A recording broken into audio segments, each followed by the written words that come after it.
Hello and welcome back to another episode of Power Rangers Lore. Today we're going to talk about none other than the Duchess of Orgs and the Mistress of Magic, Toxica. Yes, Toxica. She would be the final one of the rounding out of the redemption of villains here in this week's episodes. And by far, I went through a bunch of whole listings for her of all these different characters of what would be the best overall character to round out the series of this week. And in my opinions, she was the best candidate, mainly because she was a full villain from the beginning to end and had a whole redemption arc as it came out, as development of character, her changing of her ways, the whole kit and caboodle. While other characters were basically either one-off characters or brainwashed in some sort from the beginning. They're basically given no choice to be good or evil, and would later come back to be heroes in the end. Now, let's get on the history and lore of Toxica. Deep breaths, boys, because this is going to be a long one, because she's got a lot of information here. Now, 3,000 years ago, she fought in the battle against Animaria and Orgs. Now, it also be humanity thrown in the mix, but essentially after Animaria rose in the sky, the Continental War was over, mainly because of Master Org dying, and the rest were basically turned to stone in some fashion, and she and Jindrax, her companion, would go into hiding themselves for many, many centuries, basically living amongst humanity itself. Now, she is an Org, and Orgs are described as Oni-like beings, but I want to say they have a plant-based variation to them rather than just being full Onis. Why is this? Because she has the ability to bring back fallen Orgs, causing them to grow by reciting the following spell: evil spirits of toil and strife, give this fallen Org new life, and firing some magic beans from her wand, which grow into vines that entangle and reform the fallen Orgs. Now, that's just a little bit of it. It could be just magical beans that bring them back, but it's also having to do with the fact that Master Org, when he was killed, he turned into seeds. Yes, the last little bits of his remnants on life were just little seeds. I want to say a lot of them all have to do with plant-based variations. We know that plants can be affected by pollution, and it's kind of what the whole Org thing is. They want to cause more pollution because that's where they thrive best. And I want to say just a variation of a mutant plant strain and that like. Now, I also have an opinion that Orgs are related very similar to Nilox, but we'll get in a whole video on that later on. Let me know if you guys want to know about more of that video, and we'll talk about that definitely in a theories video. Now, she is a Duchess Org, as I first mentioned, and there is a full hierarchy of Orgs here. Now, the lowest of the low Orgs have many different horns, and they're basically the episodes of the week. Villains. She is a Duchess Org, the next step up, with a single horn on the top of her head. There's many different Orgs that will show up that have like that her, which would be Jindrax, him, and as well as Zanaku would also be considered a Duke Org. However, their power levels would be very different throughout the entire strain. It's not very consistent. However, they would be also remain the entire wise. The next step up is General Orgs. Now, General Orgs have a massive horn, a huge horn on the top of their head, with a small crown of little horns around them. Now, those little horns don't mean anything, it just adds to like the regality and sorts. They have to have this massive horn. The bigger the horn, the better they are too. They would be the first two to return back after essentially the return of Master Org, and would appear in the Nexus. Basically, the Nexus is essentially a space where all Orgs go and gather. It is not really described what or how where it is. It's just it's called the Nexus.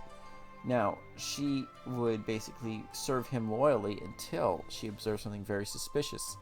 She saw him adjust his horn, something that no Org is able to do. Now, if a horn is broken off, it is assumed that they die, or will die very soon.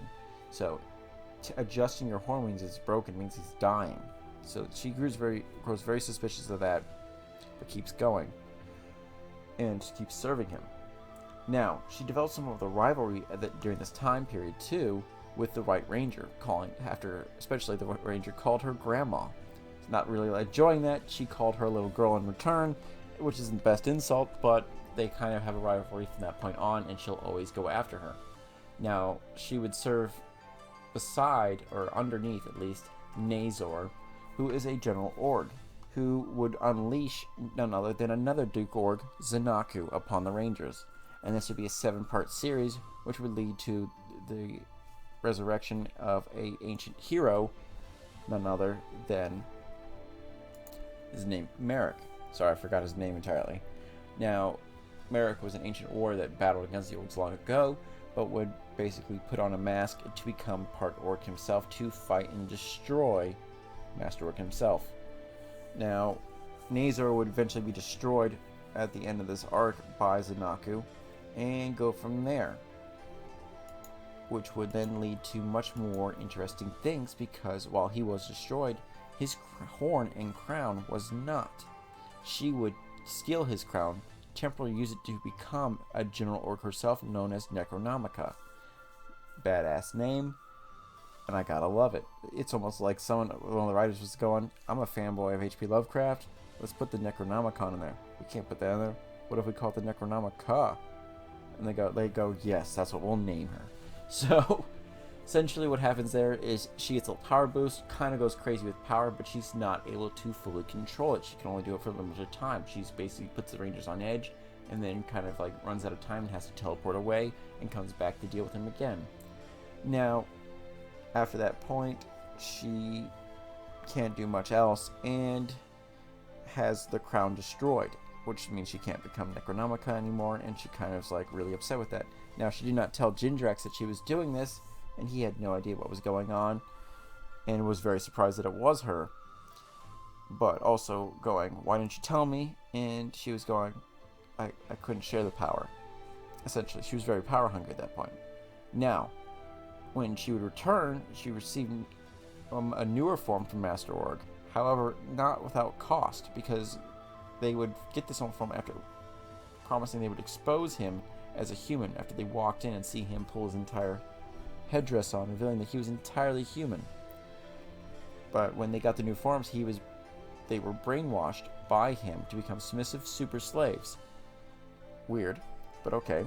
Became Super Jindrax and Super Toxica, and go out to fight the Rangers. Now, they would be later freed during a battle against the Red Ranger, when essentially the spell was entirely broken, and they would basically swear vengeance and leave the battlefield immediately, and go off to find somebody else that they know they could possibly take on this fake Master Org, because they can't. They would go after none other than the General Org, Madalock, who they freed and told him what was going on. Now, Madalock would take over after seemingly destroying Master Org and replacing him as the major villain of the series, or so we thought. Now, Toxica would grow in this time period as time went on, because she would have her staff stolen by Jindrax in the episode known as Teen Carnival, when he would eat beans from her magical staff in an attempt to help his brother, Juggalo. Yes, Juggalo. They would be a good team ever when he's brought back, that basically Jindrax and Juggalo would go off and go, we're going to do this, we can do this again, we're Team Carnival, and go off and fight the Rangers and defeat them.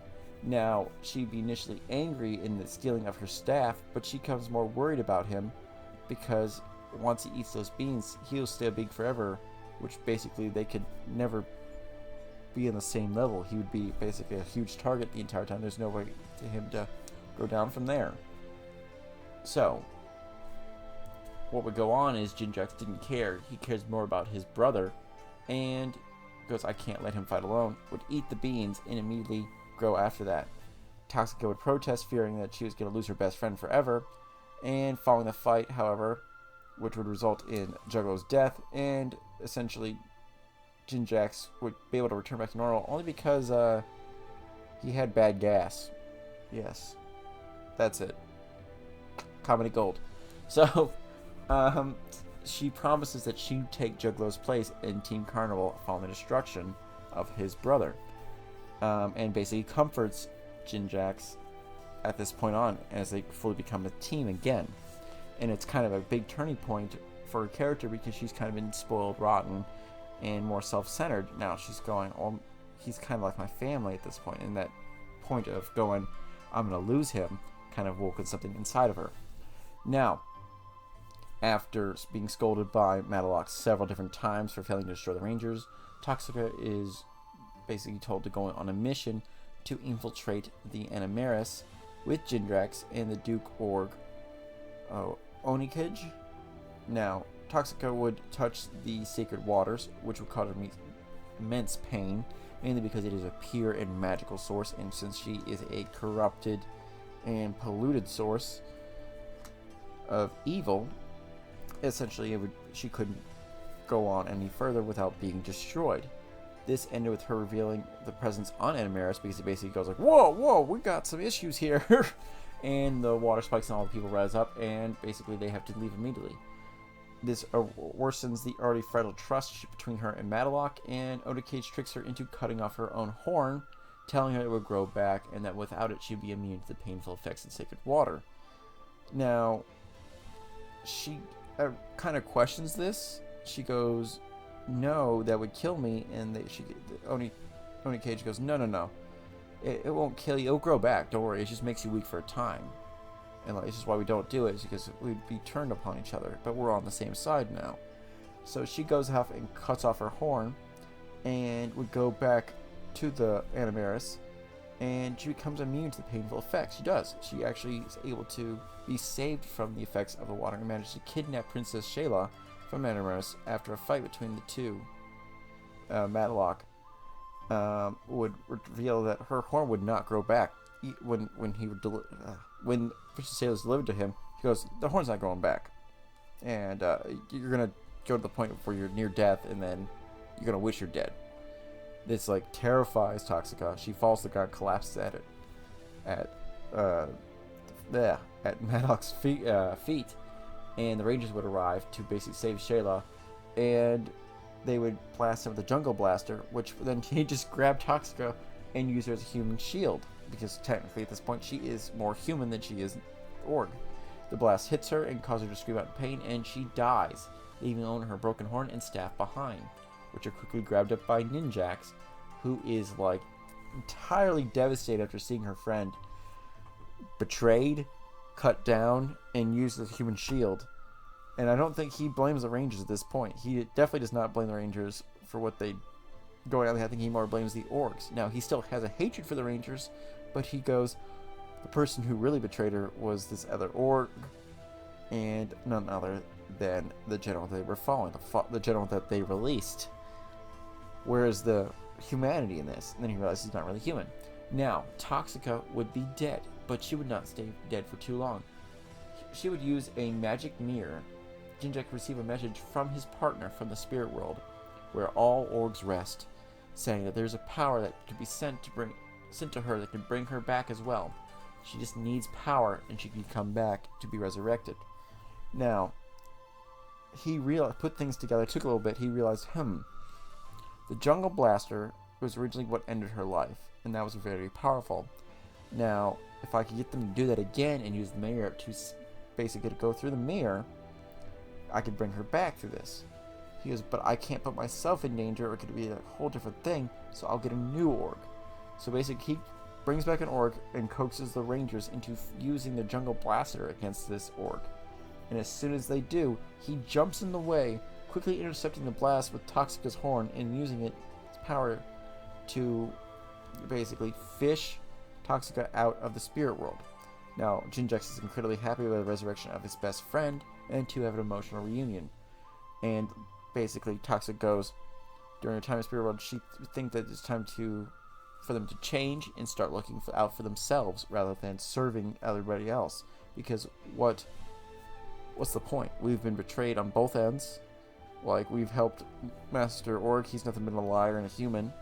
And then we go serve this other guy who was a full Org, and he basically screwed us over after we released him. So, when Toxica learns that Princess Shayla is still being held captive after she originally helped in the capture, she knew that Master Org was planning to power himself up. Yes, Master Org is back, and back to his evilest ways, as in the full sense of this term. Master Org has fully possessed the body of Victor, and is now back to his full evil form, his more Oni form, killing off all what leftover humanity he had left inside of him.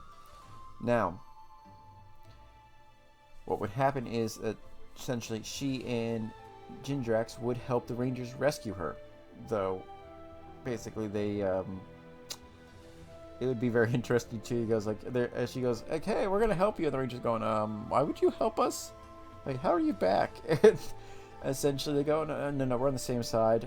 Screw the orgs, they're evil," and go from there. Now, while the Rangers were fighting against the Org generals that had been resurrected by Master Org and Master Org himself, they would sneak into the Nexus and essentially manage to free Shayla. But in the freeing of Shayla kind of kisses Jindrax on the cheek, and it kind of like Toxica gets kind of like, "Excuse me, that's my man," and gets a little jealous of that. But that's basically it. That's all it's seen there, and she doesn't do anything else. And basically, after the whole destruction of the last bit of orgs, she and Jindrax would go skipping off into the distance. That to be the last time you ever see them in full org fashion. Like, that's it. They're basically the final two orgs left on the entire series, having survived through everything. Well, Jindrax survived through everything, in sense, but they would come back, and that'd be it. That'd be the change of their characters. They're no longer evil. They're just trying to survive now in this new modern world.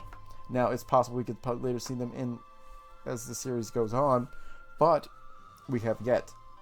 And the only time I would see them probably would be in a comic book, or if they start touching on more of the lore things, like they have been recently with Hasbro's taking of Power Rangers and consolidating a lot of its continuity errors and making it more a continual system as they've been going on. I know that's not the best description. That's almost just entirely rambling, so let's continue on from there.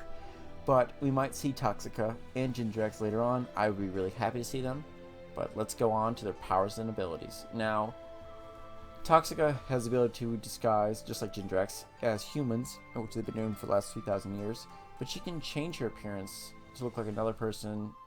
Basically, she made herself to look like Princess Shayla, disguised herself as Merrick sometimes, and she's disguised herself in different aspects as time goes on. Now, she's strong, but she's not like really strong. She's stronger than normal orgs, but like other Duke orgs are stronger than her. Zanaku is a huge power difference between them. He was able to single-handedly take on the Rangers every single time and leaving them devastated. It took her until she basically became either super form or Necronomica to basically take on the Rangers. Now, she's durable.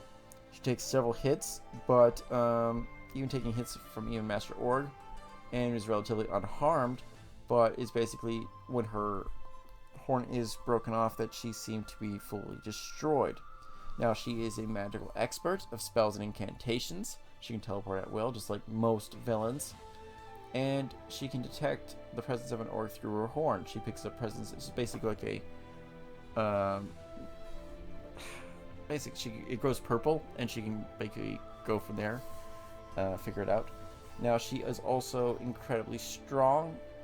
Like, she can find more incredibly strong orcs, and it grows more and more purple. Like mute orcs, she can go, "Oh yeah, those are definitely more powerful orcs." She can create ropes of energy with like a purple-blue whip, long-lived, and she'll be able to communicate through basically the realm of the dead, those that was just entirely through a magical mirror. Now, she has the arsenal of the staff. Now, it doesn't have a name, it's just her Toxica staff. It has the ability to make monsters grow, as I told earlier. Electrokinesis, basically manipulate electricity and blast enemies with purple lightning. And she can resurrect through casting a spell. Now, she is also seen sometimes holding a putrid conch shell. Now, it projects goo that becomes an army of putrids, which are basically the putties of this entire genre. She can, when she was infiltrating in her ninja form on Anameria, she was armed with a katana, though she's never actually drawn it. Now, she's also was using Nazor's crown to become Necronomica. When she was Necronomica, she could basically teleport back and forth when she was Toxica. And also would use a focus green lightning beams in the orbs of her forehead. Now, also, as Necronomica, she was given a scepter which is very different from her staff.